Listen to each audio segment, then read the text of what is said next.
Well, let's see.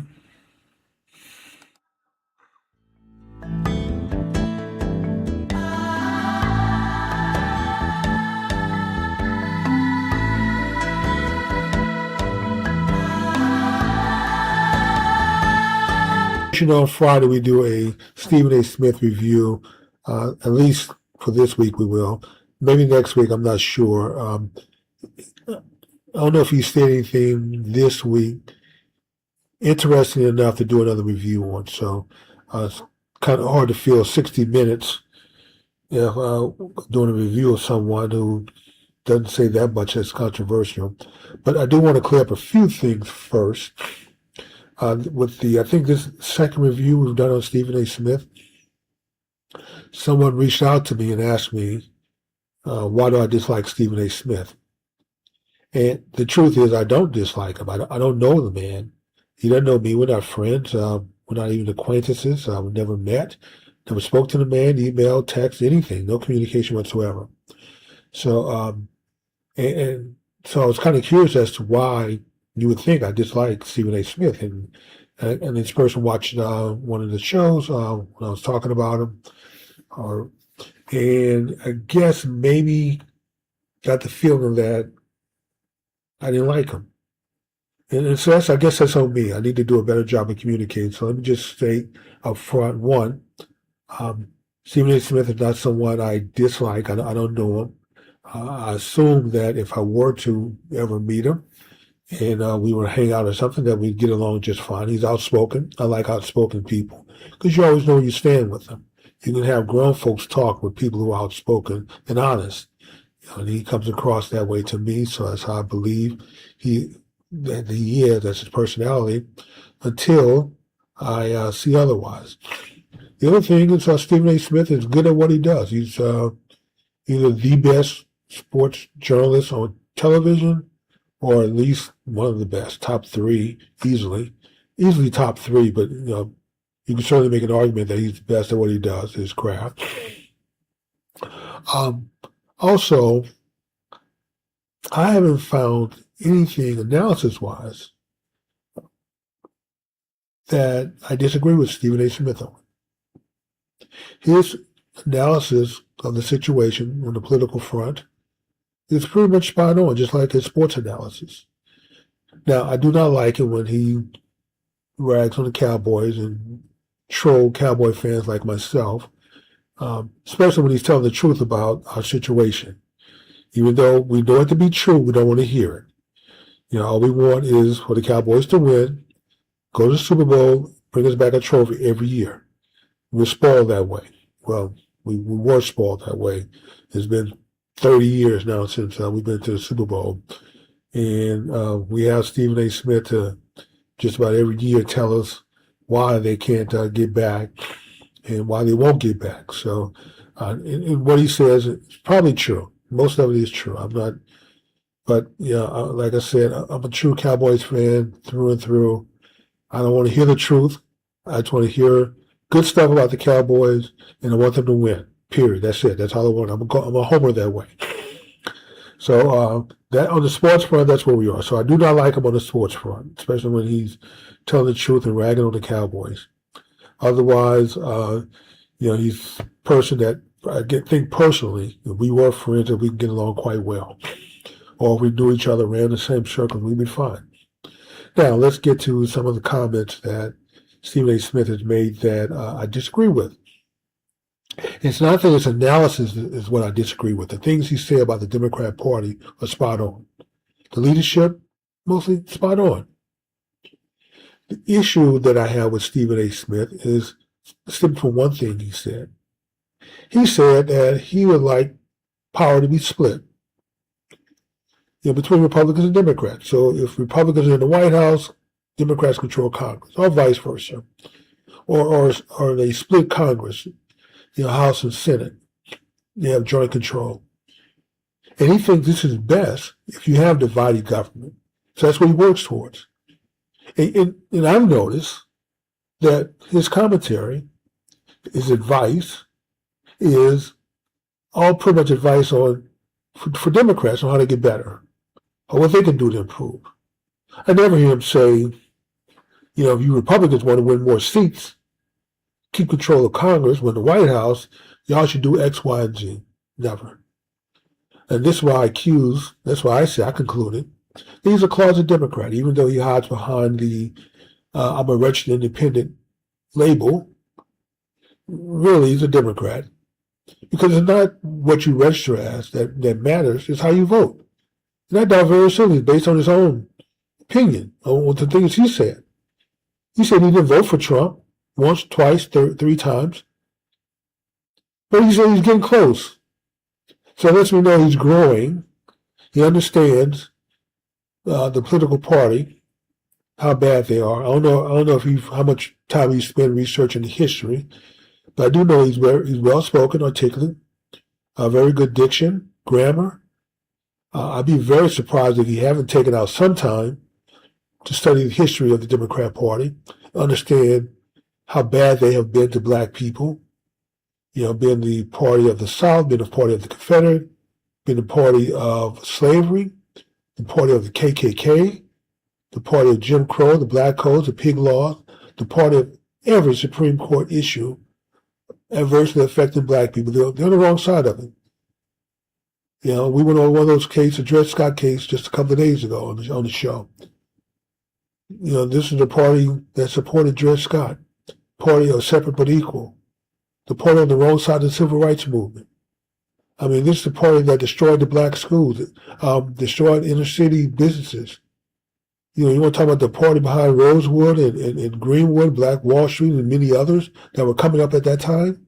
Democrats. Destruction of the black family through the welfare system. They knew exactly what they were doing. It was on purpose. And now the destruction of our schools to keep our kids and keep us willfully ignorant and stupid. They do it on purpose because they don't want you to be able to think for yourself. They want you to just regurgitate the information they give you. If you want an opinion, they'll give it to you. They don't want you to form your own. And you see Stephen A., if I can call you Stephen, or I'll call you Mr. Smith, it doesn't matter. I could be formal.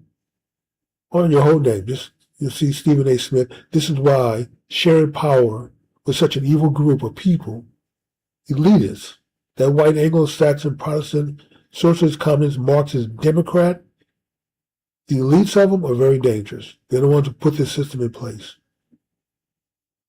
Very dangerous people. You don't want to share power with them. Until I see some reforms from that organization, the DNC, as far as I'm concerned, they're a skank party. And I really don't see why any black people would have any association with them or connection with them. It just shows me just either you're part of the elite, or you want to be part of the elite, or you don't know the history of that party. Either way, sharing power with them is dangerous.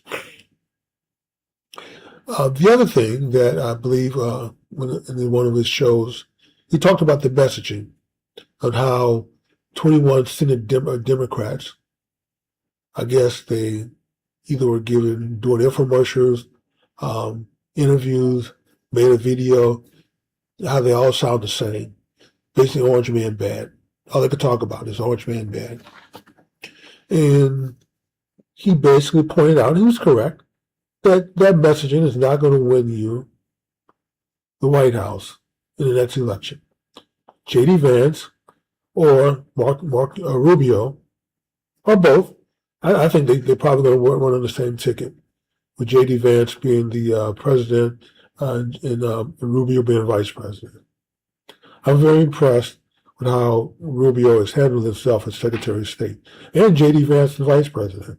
I would love to see the two of them pair up in the next election for president and run together. I think that would be a winning combination for Republicans. And so Stephen A. Smith was correct that the messaging for the Democrats was stale, outdated. As y'all can see, my dog in the background, that's Belle. She's a Belgian Shepherd. But anyway, he pointed out that the messaging was stale, outdated. Wasn't unique. They didn't talk about policy. They didn't talk about what they were going to do for America.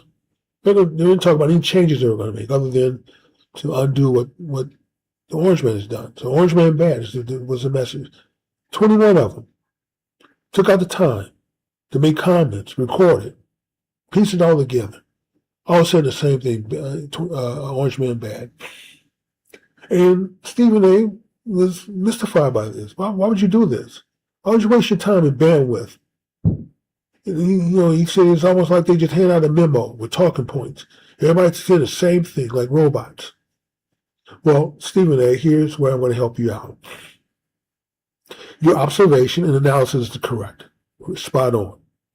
Like I said, your observations and analysis of the situation from the little bit I've been following you when you decided to jump into politics and start making comments has been spot on. I disagree with you there. I'm not saying that you're wrong about anything or you've been incorrect or your analysis. No, none of that. So let's get past that. So this is not one of those type videos. I'm not one of those people. I have a great deal of admiration for you. Maybe one day, who knows, we can sit down and have a beer together. I don't drink, but I'll take a unsweet tea with sweet and low. I don't know if you drink. I assume you do, but if you do, you can have whatever you want. But iced tea, unsweetened with sweet and low would be my drink of choice. So in case you're interested. Here's why the message has to be simple.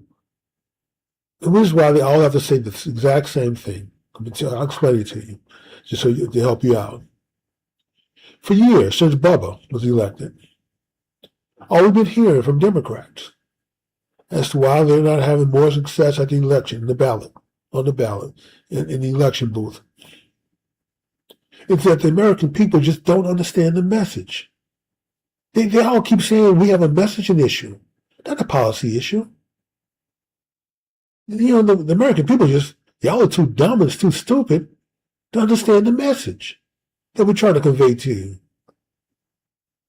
Just imagine if you got all the talking heads on the Democrat side trying to explain to the public, everyday Joe, his wife or significant other or vice versa, doesn't matter, men and women, just everyday people, average people, not very political, they don't really keep up what goes on in Washington.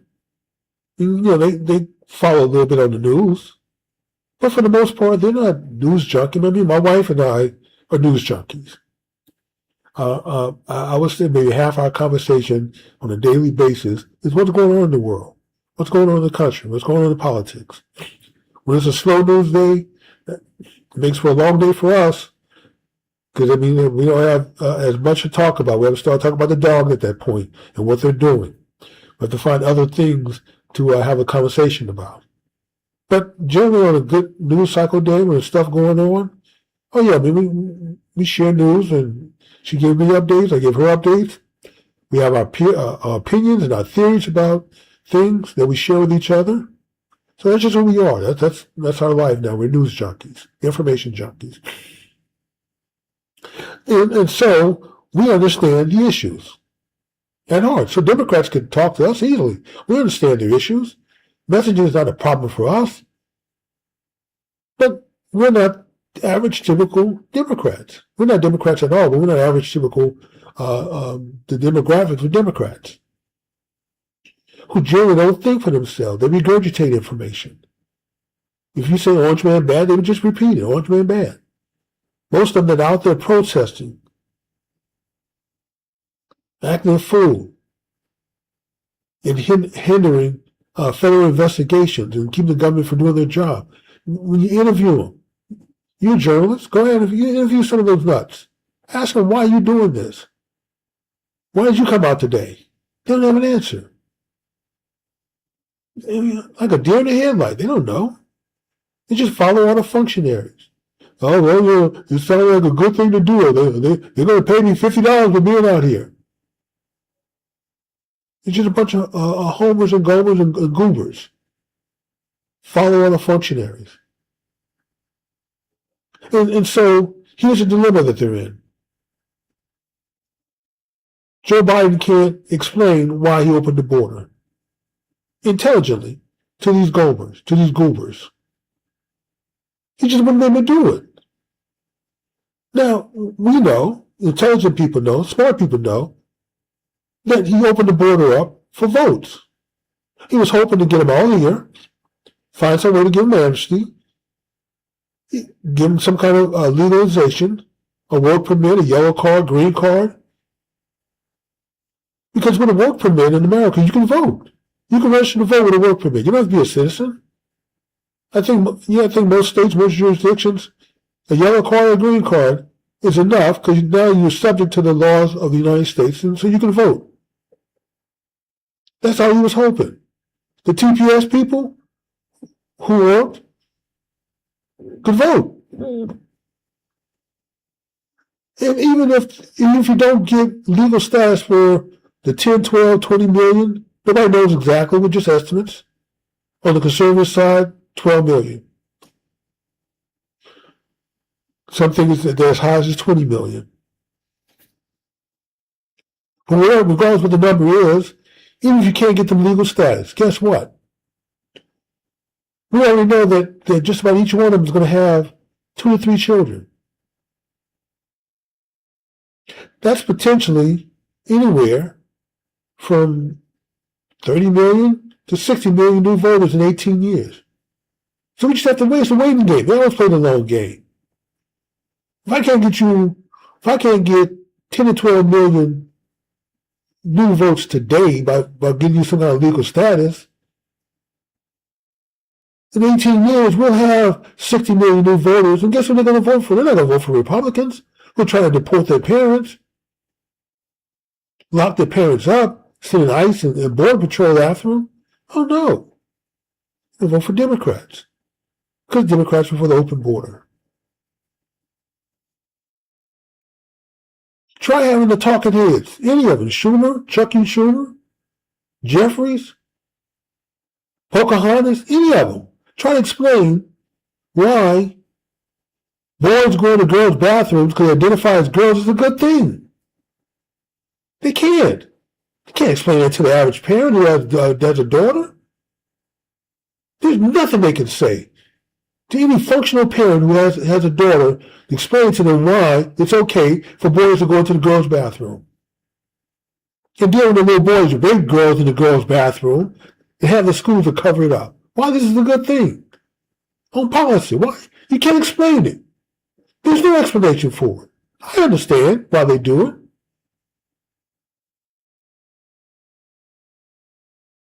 I understand because they're an evil group. There's nothing good, there's nothing productive out of that policy.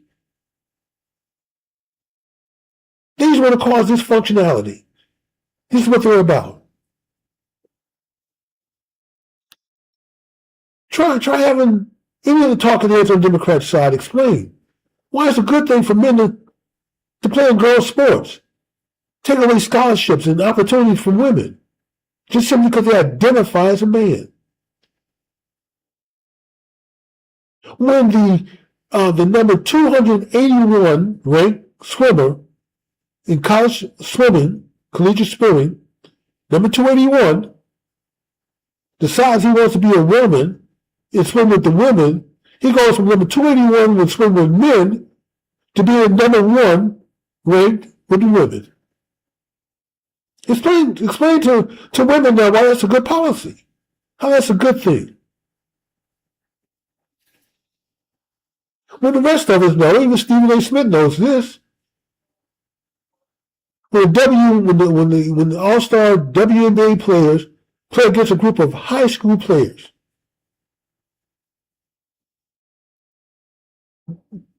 they lose in commanding fashion. The world champion women's soccer team, I'm saying the best in the world, not just here in the U.S., played against some select team in New York, group of high schoolers, got beat 5-1, which in soccer, 5 scores, that's a lot. That's like beating someone, I don't know, 120, 130 to 45 in basketball. 47-7 in football. It's a skunk. It's a blowout. These were the absolute world champion, World Cup winners, the best women's soccer players in the world. Explain to women now why it's a good thing for grown men to be playing in their sport. Taking scholarships away from them, taking money out simply because they identify as a woman. Explain to everyone, the talking heads on the Democrat side, why a Supreme Court justice and others who come before Congress can't even identify what a woman is. Okay, can you tell me what a woman is? And she's a woman. She could even say me, my mother, my sister, all women. You don't have to get into the YY, the XY chromosome. You don't have to go that deep. Well, I don't have a PhD in biology. You have a PhD in biology to explain what a woman is? See, the average person don't understand that.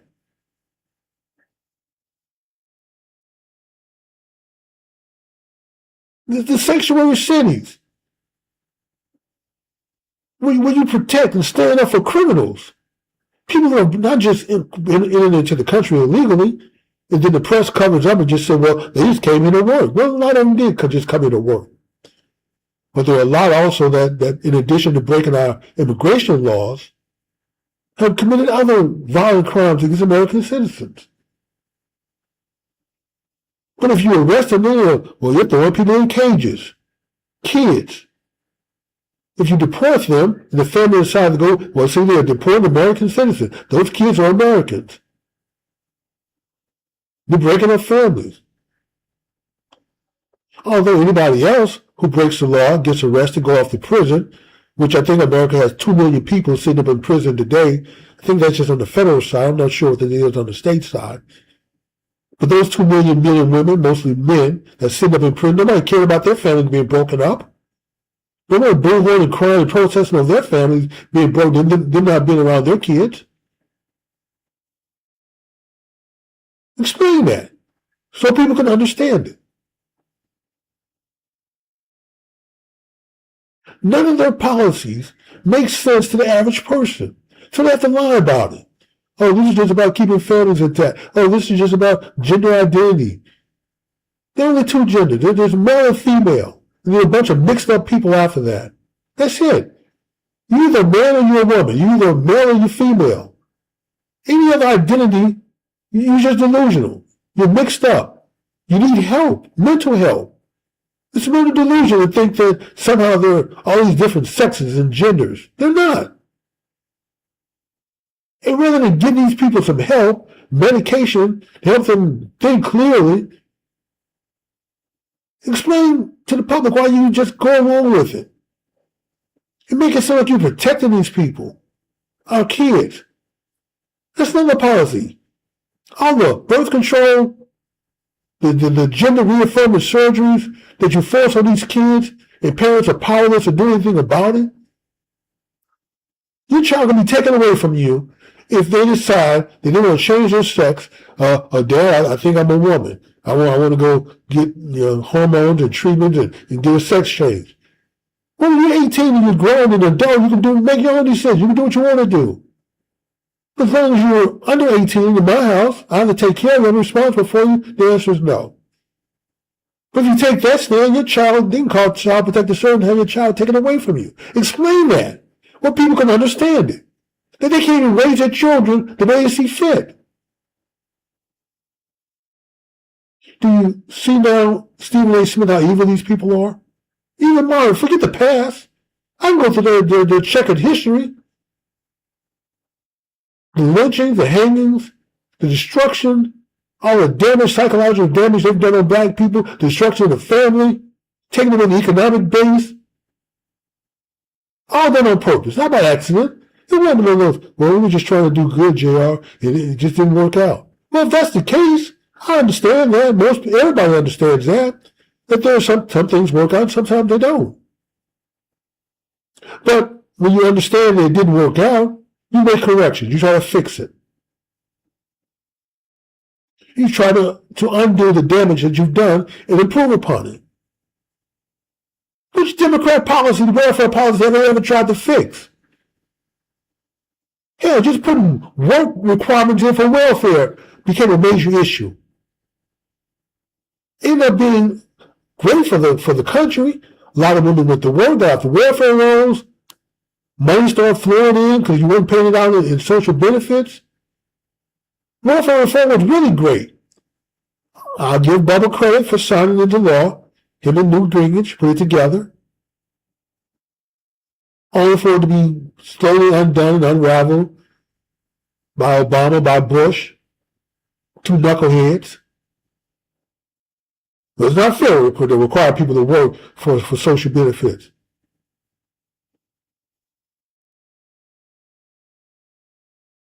See, when you try to explain this to the average person in everyday language, not make it too complicated, where they can understand what the policy really is, Democrats wouldn't get a vote. Except for the elitists, and that's not enough for them to sustain them as a party. So they have to keep the message simple. Orange man bad. That's simple enough. They don't have to say anything else. And you, Stephen A. Smith, think that you need to have some policies, explain your policies, explain your position, so you can share power, and split power with the Republicans, so we have divided government. That's not good for America. I'm with you 99.99% of your comments. This is the one comment that I'm taking issue with. Some of people out there say, well, he don't like Stephen A. Smith. Look what he's saying about. That's not true. How to respect a man? Look up to him, well dressed, well spoken, opinionated. You know where you stand with him. He doesn't pull any punches. He's not PC. Although I think his friends and family puts him under some pressure that he can't truly say what he wants to say all the time, especially about the black community, because they come down on him. He's walked back a couple of comments. As far as I'm concerned, your initial comments were fine. You don't have to walk them back. But that's between you and your friends and family, and so I can't tell you how to live your life on that front. I understand being a black man who's been a conservative Republican since I was the age of 16. I understand the pressure you come under from friends and family. You tell him you're a Republican, which he says he's an independent, but I think he wants to be a Republican, but he votes a Democrat, and he's afraid to just come out and say it because he understands how much pressure he's come under by saying I'm a Republican. Even though your values and your concerns and what you truly want and what you define as being good are mostly aligned with conservative values.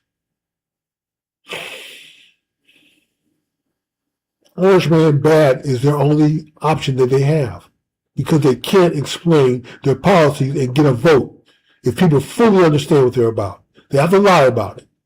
The press has to cover up for them.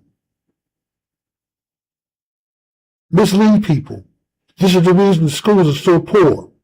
They want people to be follow-on functionaries and regurgitators. They don't teach how to think anymore in school.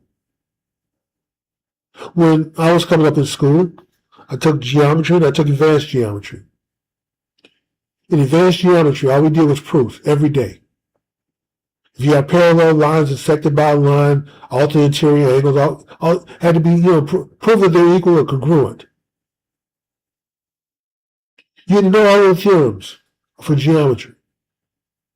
And you had to sit there and map out how to get from a starting point to proving this proof to be true. So you had to think. It was a thinking class. You couldn't just sit there and regurgitate. No, you had to think. Now, geometry, just angles, triangles, squares, rectangles, drawing inside the box. You ever think about this stuff?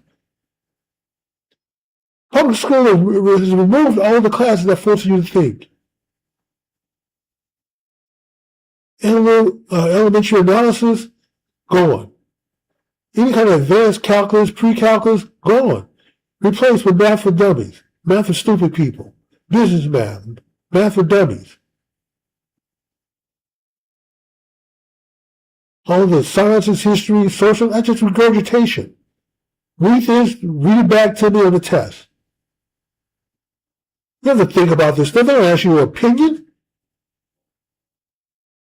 Do you think that Tammany Hall corruption was bad? Do you think the daily political machine in Chicago was bad? Those kind of questions require thinking. They don't have to know. Just regurgitate. Tell me what year. Tell me who was in charge. Tell me who the players were. Just read it and regurgitate it back to me. That's it.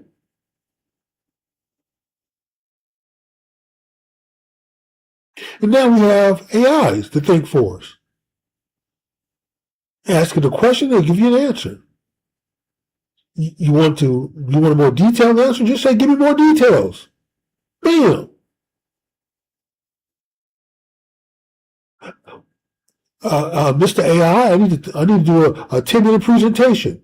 Can you organize this into a 10-minute presentation? And put beats in there, and put pauses in there, put emotional cues in there.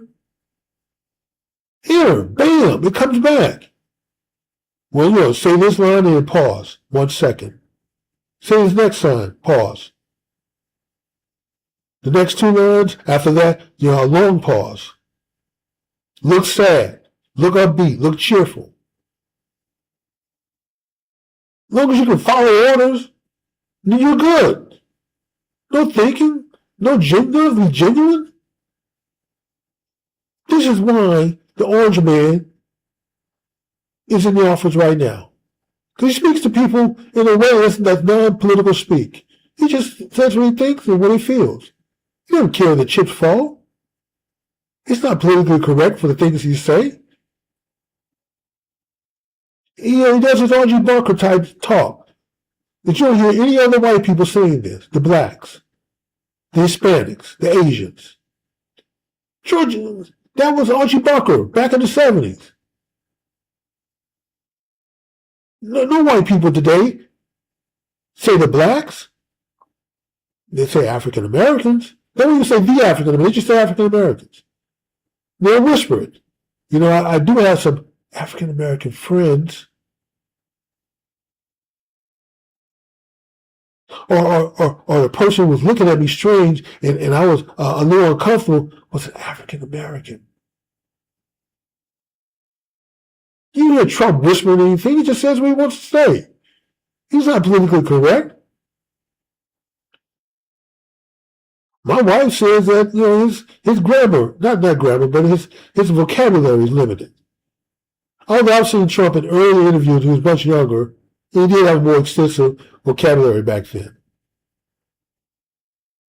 But I guess with age, I guess I'm part of that group too. I probably have lost a lot of words that probably when I was younger I used. And Trump is teaching Republicans how to be genuine. Just stop with the political nonsense. Just be real with people. If there are some black people who scare you, it's okay to say it. Guess what? There's some black people who scare me. I'm a Marine. Went through Special Forces training. I'm a Marine. And there's some black people who scare me. If I am to be murdered, I have a 95% chance of being murdered by another black person. You don't think that shapes my consciousness? When I'm just trying to decide where I'm going to live and neighborhood I'm going to move to? It does. I don't have to be embarrassed to say it. I don't want to live around a large number of black people and increase my chances of dying and being killed by one of them. If you think I'm wrong or non-PC or racist for saying, okay, so be it. I don't care. Your opinion doesn't matter to me. My life matters to me. If there's some white people out there who feel the same, okay, so be it. I understand. You can tell me, it's not going to bother me because I feel the same way. Why would I hold it against you for saying it and I'm doing it? That's Trump. This is why, Stephen A. Smith, the message has to be simple for all these simpletons. Orange man, bad. Because Democrats cannot explain their policies and get a vote. None of it.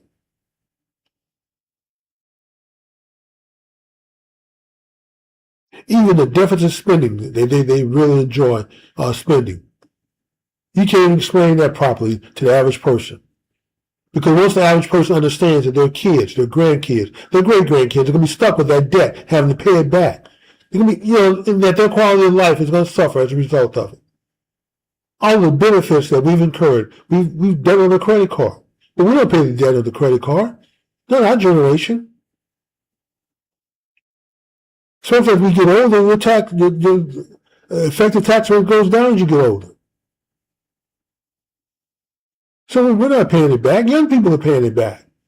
That debt is right on their shoulders now. We've passed it on. We've passed the buck. That's cowardly and irresponsible on our part. Because we didn't really in government to require them to spend within their means. And they're spending the money on us. When we were younger. Our generation. So you probably explain this to young people today. Oh, yeah, well, you put us in power, we're just going to run the deficit up. And that means you're going to have to pay more. Your kids are going to have to pay more. Your grandkids and great-grandkids. They're not even born yet, but they're going to get stuck with it also. What do you say? You going to go in there and vote for me? Hell no. When people truly understand what that party is about, the answer is always going to be hell no on the vote. And they know this. The elite knows this. That's why they have to keep it simple. They have to keep it vague. They need to press the cover for them constantly.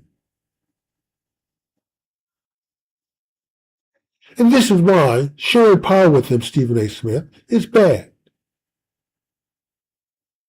And I mean, I know that's how you feel. You think divided government is good. And in most cases, if both parties are trying to do the right thing for America, then you would be right. We maybe have different ways of getting there. One party wants to go left, one party wants to go right, but in the end, we're going to end up in the same place. We can debate about which path, left, right, middle, overpass, underpass, side street, freeway, toll roads. We can decide and debate those things. That's fine, as long as we're trying to get to the same place. But when one party is trying to bankrupt America, trying to destroy America, these are the most unhappy, saddest people you ever want to be around. They always have a complaint. The glass is never half full with them. It's always half empty. America's always doing something wrong. As far as they're concerned, we've destroyed the entire world, the entire universe. There's civilizations out there we've never even touched, heard, seen, but somehow if they have a problem, it's the orange man's fault, it's the Republicans' fault. They've rewritten history. I know people who graduated from Spelman, Morehouse, Howard, schools, universities started by white people, white Republicans. I asked one of my friends who graduated from Spelman, like, do you know who Laura A. Spelman is? She didn't know.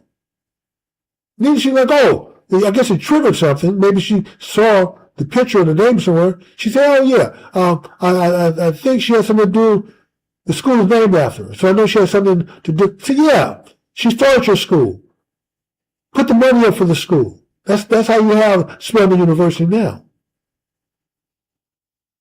Okay, J.R., what's your point? I said she was a white Republican.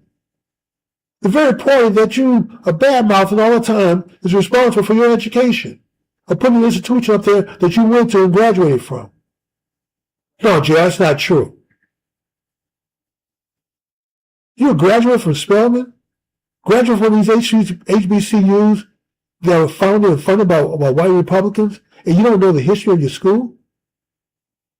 Not only that, you speak out openly against the Republican Party? And I don't blame that on them for being ignorant about their own school history. I blame that on us, the Republican Party, for letting it get away. So when Trump says you need to go out there and talk about your accomplishment, the things you have done, Speaker Johnson and all the rest of you banana-back Republicans, spineless jellyfish, it's always been a knock against the Republican Party. You're weak. I know Trump provides you cover. He stands up and takes the abuse, the criticism for the Republican Party. As a result, the Republican Party is growing. I just got information recently that the state of North Carolina, me and my wife were talking about this earlier, although we haven't figured out what a Tar Heel is, so we're going to have to go ask AI, Gemini, Chat. She uses Gemini, I use ChatGPT. We're going to have to go ask one of our AIs what a Tar Heel is. But the state of North Carolina, for the first time in their history, you have more registered Republicans than Democrats.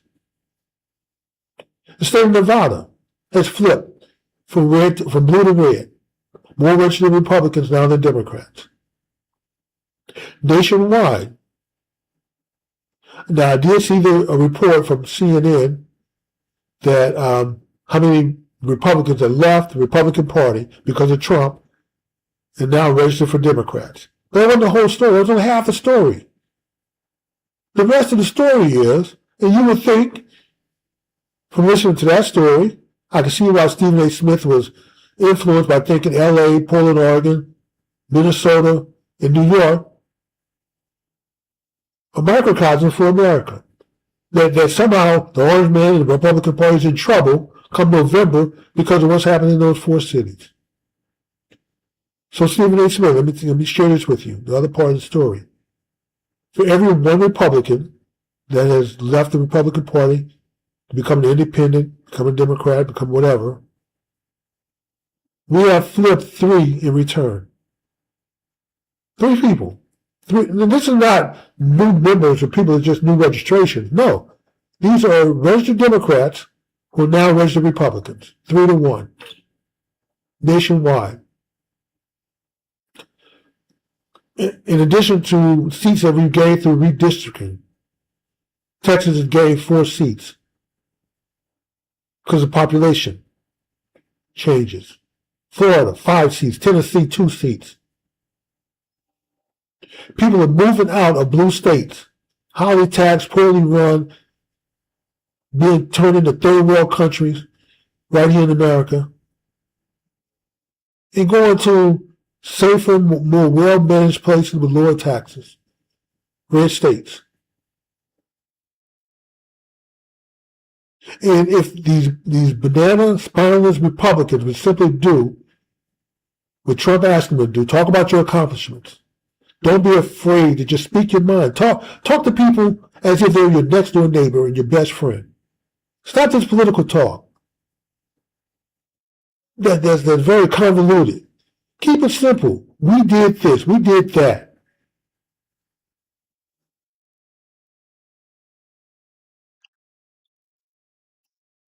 Don't be like the last governor race in Virginia.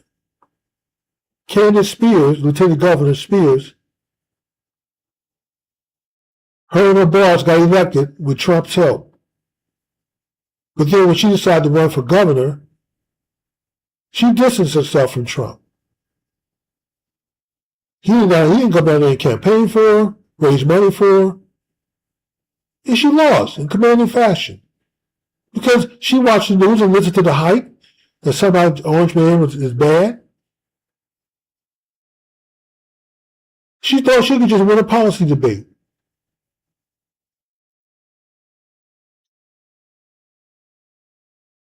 While Trump is popular, won the swing states, record number of people voting for a Republican, the Republican Party needs to just ride that wave, the Trump wave.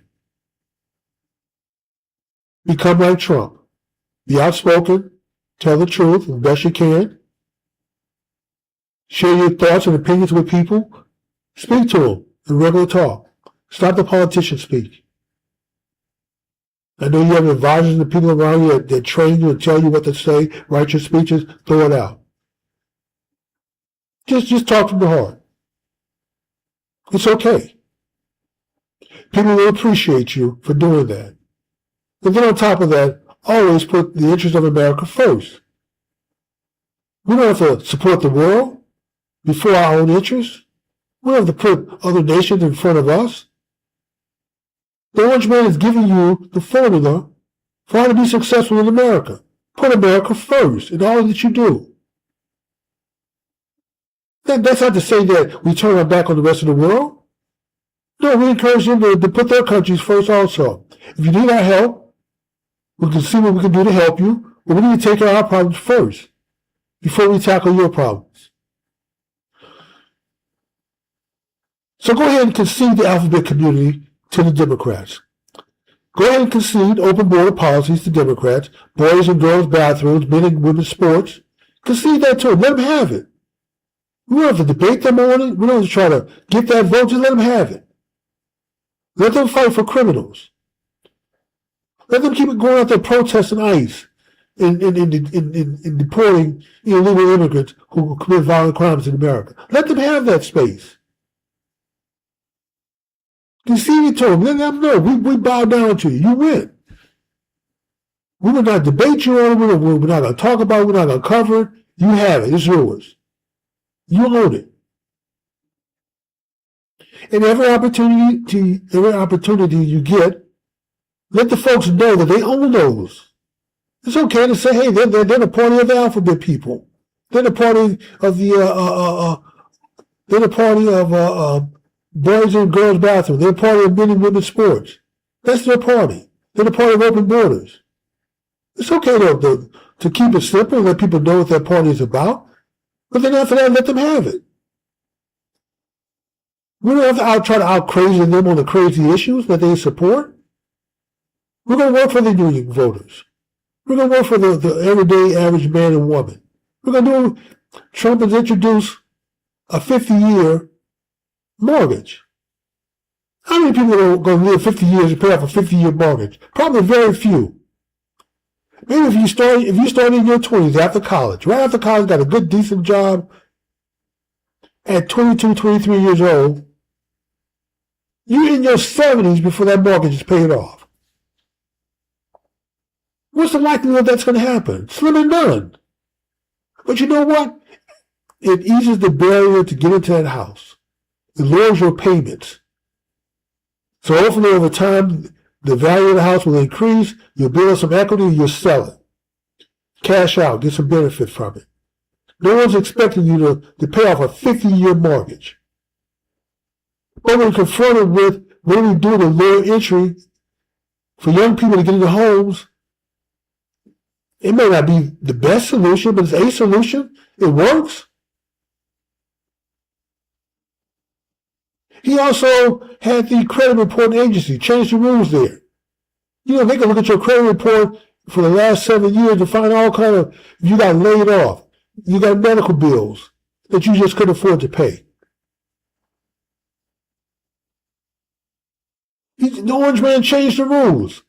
He said, look, wait a minute, when you evaluate someone for a home loan, first of all, car loans, the interest on car loans now are treated like interest on houses. You can write the interest off.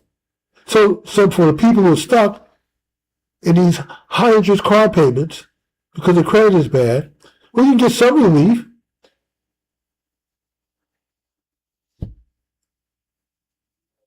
But the credit reporting agency, okay, y'all report, but when you're evaluating someone for a home loan, not a personal loan, not a business loan, but a home loan. If they acquire bad credit or poor ratings because they were laid off from work, you can't count that against them. If they got sick, had medical bills, couldn't work, the bills stacked up, now they have all these collections and write-off in their credit report because of it. Can't hold it against them. You have to evaluate their credit at a time when they were working, making payments and not making payments. That's fair. Life happens to all of us. People lose their jobs, they get laid off, companies shut down.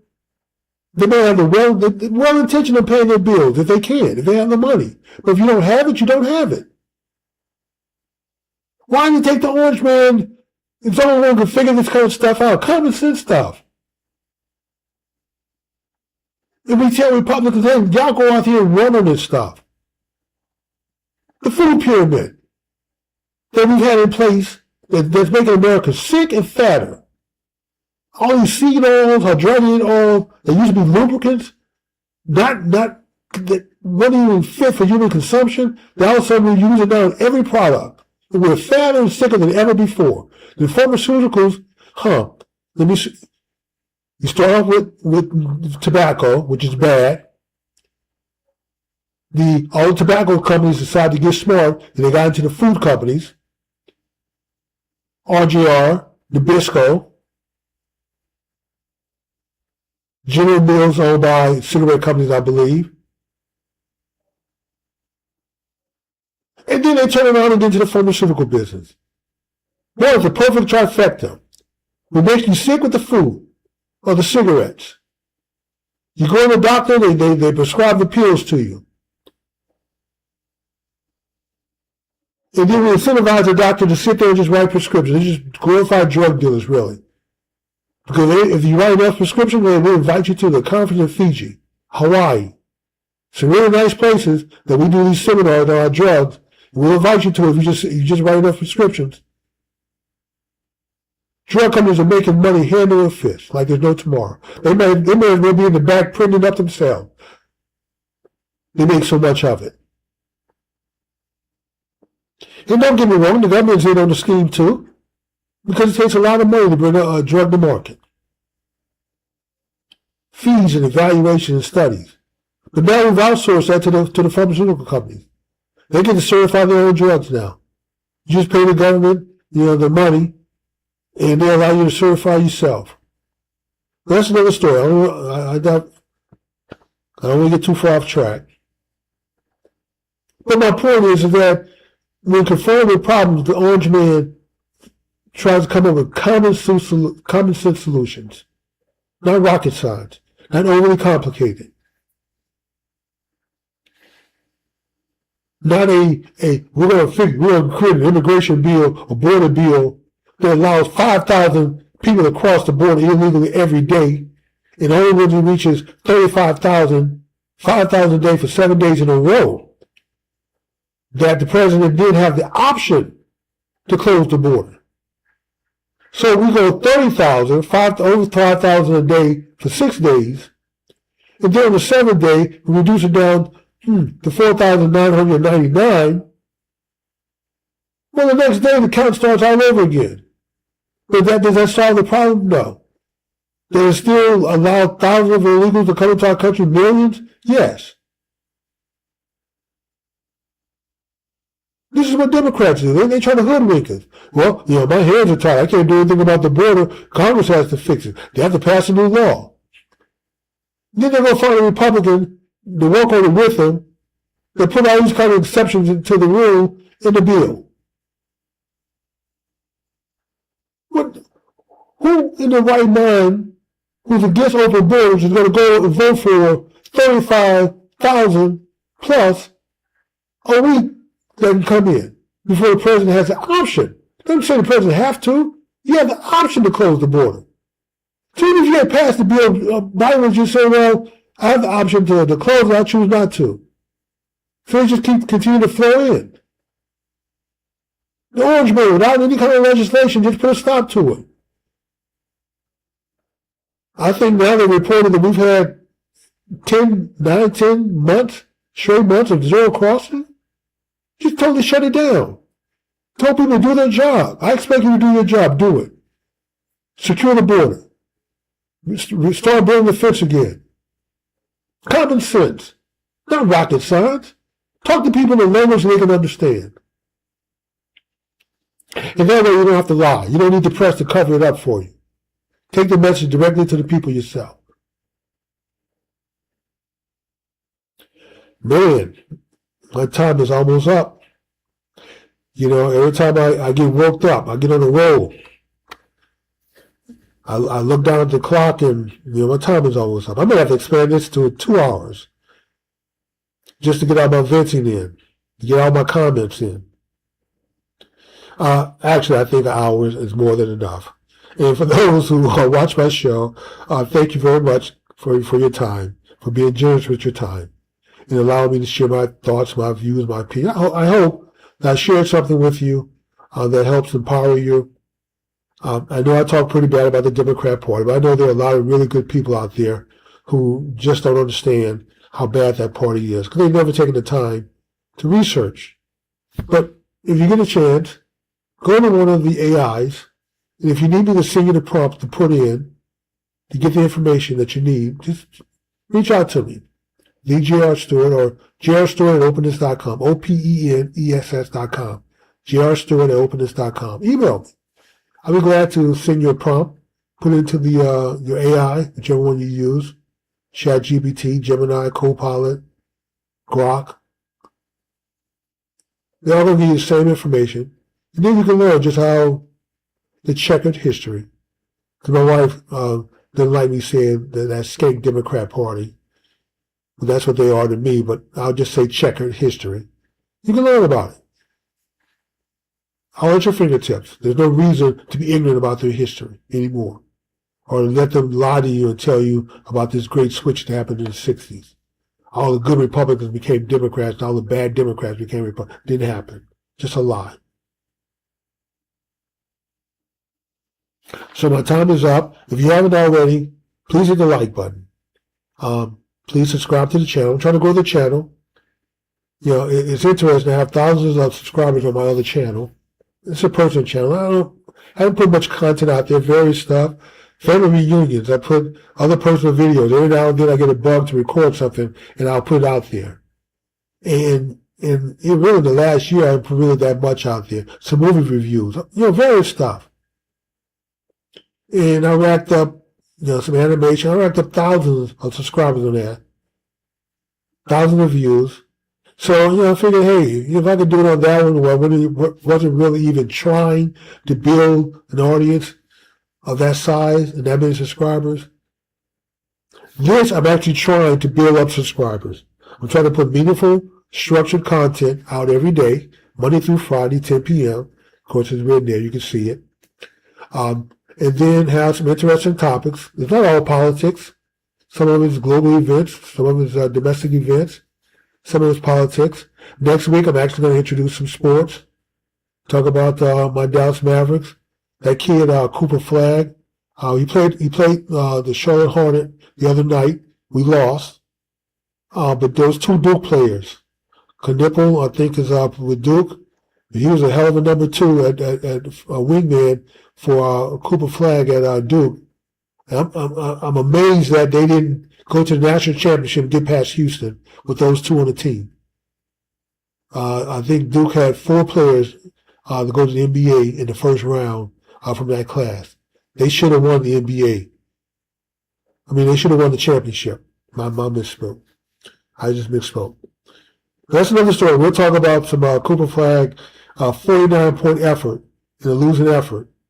And after the game, I mean, you could see he was clearly pissed off. And because the ball got away from him when they had a chance to win the game. It was stolen from him. He went down. He made the block. The game was tied up. The referee called the foul. They made the free throws. 1 point some seconds left in the game. Game over with for the most part at that point. But he was clearly pissed. So that's good. That's very good. I hope he disliked losing so much that by the time he gets to his 3rd year, he's just a teenager now. He's 19 years old. Only by the time he gets to his 3rd year in the league, he's winning us to a championship. He has sort of the finesse. He's not as smooth as a Michael Jordan. Will ever be, young or old. He's probably not as strong as a LeBron James, but he's a good mix of the two. He's smooth and he's powerful, and he's a better shooter than Jordan and James were at that age when they came into the league. He's only going to get better. But let's face it, Michael Jordan's the greatest basketball player ever. I mean, that guy was so smooth. He played like no one else. It was a fierce competitor. So I think Cooper Flagg is going to inherit that kind of competitive spirit. He'll never be as smooth as Jordan. He'll never be as strong as LeBron. But he will be great as both of them because he's a good hybrid in the middle. And he's going to be great in his own way. So anyway, that's my time, people. I'm going a minute over. And I will see everybody on Monday. Thank you so much and have a good night.